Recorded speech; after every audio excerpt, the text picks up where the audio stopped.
सालों में भी वन यीशु मसीह के नाम में एक बार फिर से हम आप सभी का स्वागत करते हैं। आइए प्रभु की महिमा करेंगे। Thank you Jesus, glory to the name of Jesus.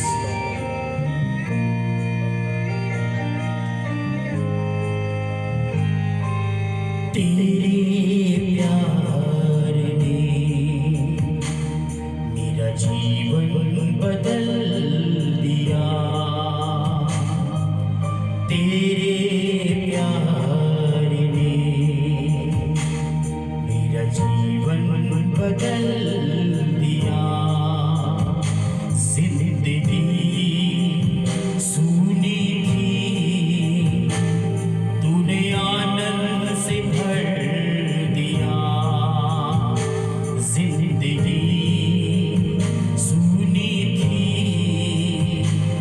तूने आनंद से भर दिया।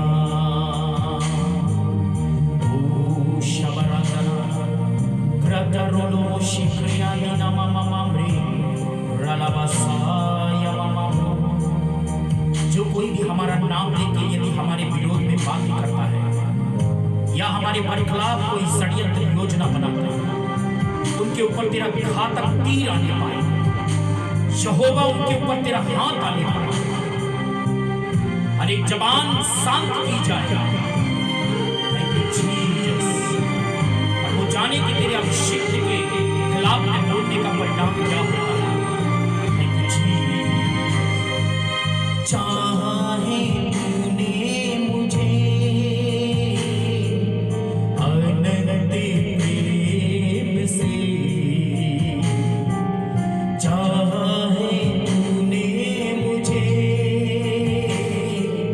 अनंत प्रेम से,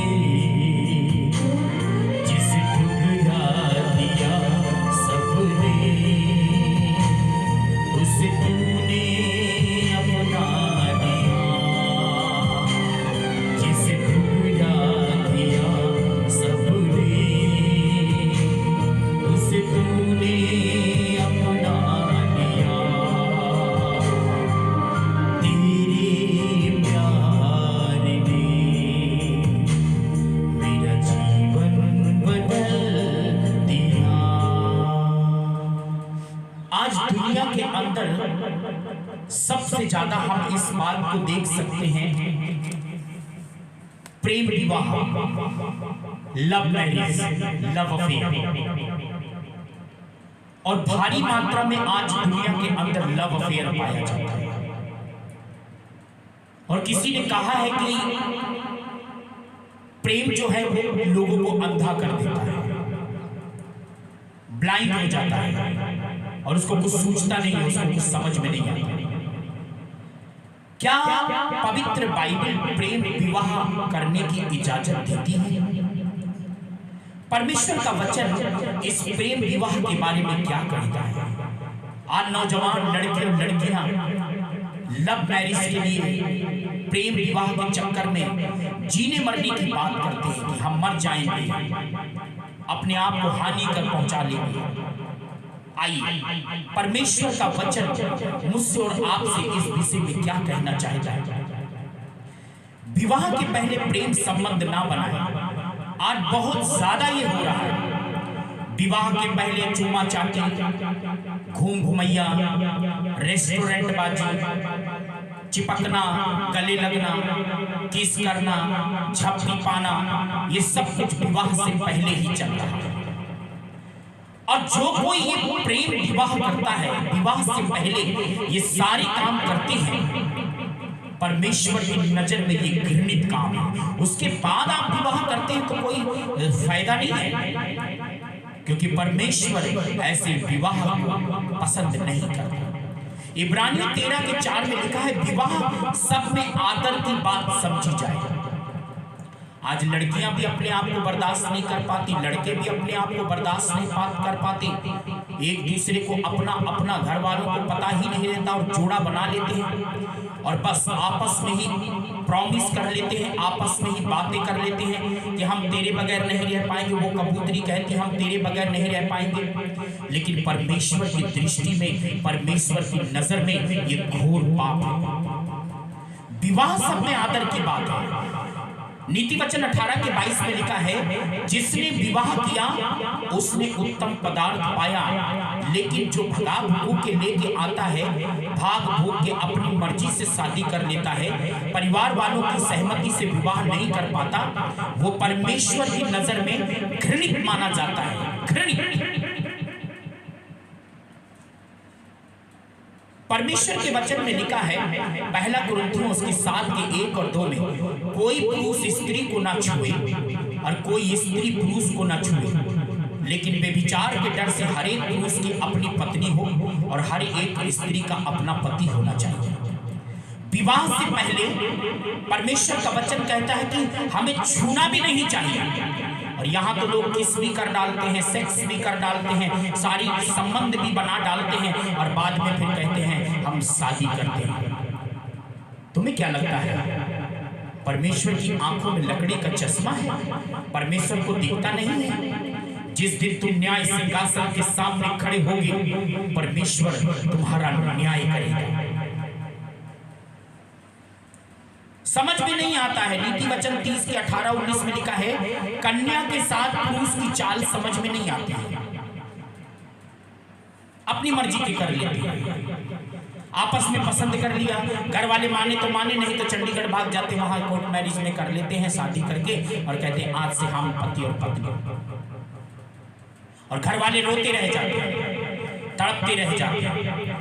यदि विवाह से पहले आप घूमते हैं, साथ रहते हैं, किस करते हैं, एक दूसरे को छूते हैं, एक दूसरे के साथ शारीरिक संबंध बनाते हैं, तो परमेश्वर की नजर में ये घृणित काम है। न्याय 14:1-4 में विवाह के लिए कभी जिद नहीं करना चाहिए। जिस चीज में परमेश्वर की मर्जी और इच्छा ना हो उसमें आपको जिद नहीं करना चाहिए। हाँ, अगर कोई मानता नहीं तो जाओ फिर सीधे विवाह करा लो, विवाह कर लो, लेकिन पहले ही लव यू की बातें कर लेते हैं, अश्लीलता की बातें कर लेते हैं, फोन से ही पहले ही उल्टी सीधी बातें कर लेते हैं, उसके बाद वो शादी की बात करते हैं। न्याय 16:4 में लिखा है, सिमसोन दलीला के साथ प्रेम संबंध बनाया और परमेश्वर से दूर हो गया। आपको मालूम है, जब लव अफेयर का चक्कर पालते हैं तो आप परमेश्वर से दूर चले जाते हैं, परमेश्वर आपके साथ नहीं रहता। यहां पर परमेश्वर कहता है, उत्पत्ति 34:1-4, यहाँ पर किसी के बारे में एक उदाहरण है कि पहले उसने रेप किया और फिर विवाह करने के लिए प्रस्ताव भेजा। आप पढ़िएगा 34:1-4। पहला कुरिन्थियों 7:9 में लिखा है, यदि आपको संयम नहीं है तो आप विवाह कर लीजिए, आप ये लव यू का चक्कर छोड़ दीजिए।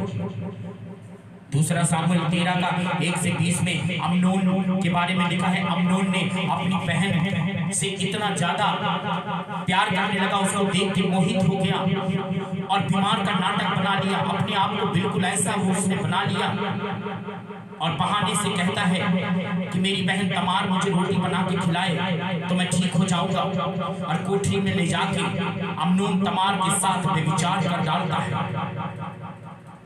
ये लव अफेयर का भूत आज नौजवानों के ऊपर है। परमेश्वर कभी भी ये लव मैरिज परमेश्वर पसंद नहीं करता है, ये आप पसंद करते होंगे।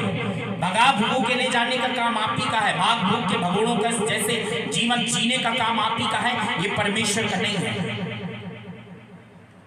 प्रभु यहाँ पर कहते हैं, परमेश्वर ने आदम के लिए खुद एक सहायक बनाया, खुद एक सहायक बना के परमेश्वर ने उसको दिया। ये भाग भूग के, ये लव यू करके, विवाह से पहले चुम्मा चाटी करके, झपटी पा के घूमना, रेस्टोरेंट में घूमना, अश्लीलता की बातें करना, अश्लीलता तरीके से एक दूसरे को छूना, ये परमेश्वर की नजर में घृणित है।